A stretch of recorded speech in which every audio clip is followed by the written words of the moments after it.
জুলাই রাত থেকে বাংলাদেশের প্রায় সকল বিভাগেই টানা বৃষ্টিপাত হচ্ছে এবং কোনো কোনো অঞ্চলে নদীর পানি বেড়ে বিপদসীমার কাছাকাছি চলে এসেছে।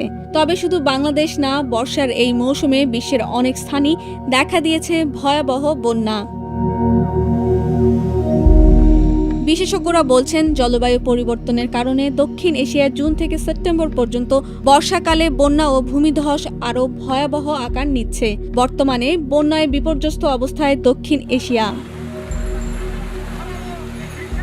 নেপাল চীন সীমান্তে আকস্মিক বন্যা দেখা দিয়েছে। টানা বৃষ্টির ফলে হঠাৎ পানি বেড়ে গেছে ভোতেকোশি নদীতে। তীব্র ঢেউয়ে ভেঙে পড়েছে চীন ও নেপালকে সংযুক্ত করা একটি প্রধান সেতু। বন্ধ রয়েছে নেপাল চীন সীমান্ত বাণিজ্য।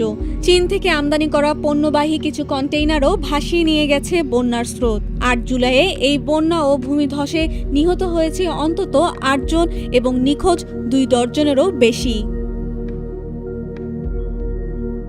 বাদ যায়নি ভারতও। টানা বৃষ্টির কারণে হিমাচল প্রদেশে ভয়াবহ বন্যা পরিস্থিতির সৃষ্টি হয়েছে। গত ২০ জুন থেকে ৭ জুলাই পর্যন্ত অন্তত ৭৮ জনের মৃত্যু হয়েছে। অধিকাংশ প্রাণহানি ভূমিধস ও আকস্মিক বন্যার মতো বৃষ্টিজনিত কারণে হয়েছে। এর মাঝে সবচেয়ে বেশি ক্ষতিগ্রস্ত হয়েছে রাজ্যটির মান্ডি জেলা।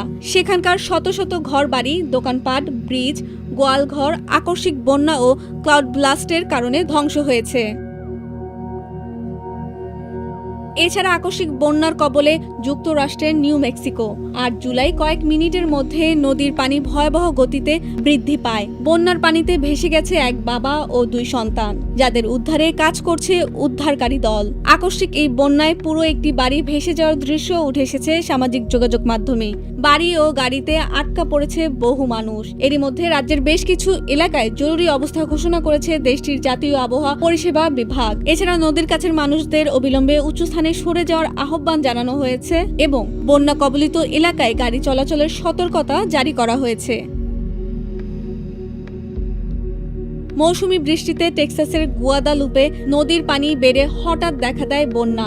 ৪ জুলাইয়ের এই বন্যা এতটাই ভয়াবহ ছিল যে ৪৫ মিনিটে গুয়াদালুপে নদীর পানি বেড়ে গিয়েছিল ২৬ ফুট। সে সময় নদীর পাড়েই শিশুদের একটি গ্রীষ্মকালীন ক্যাম্প বসেছিল।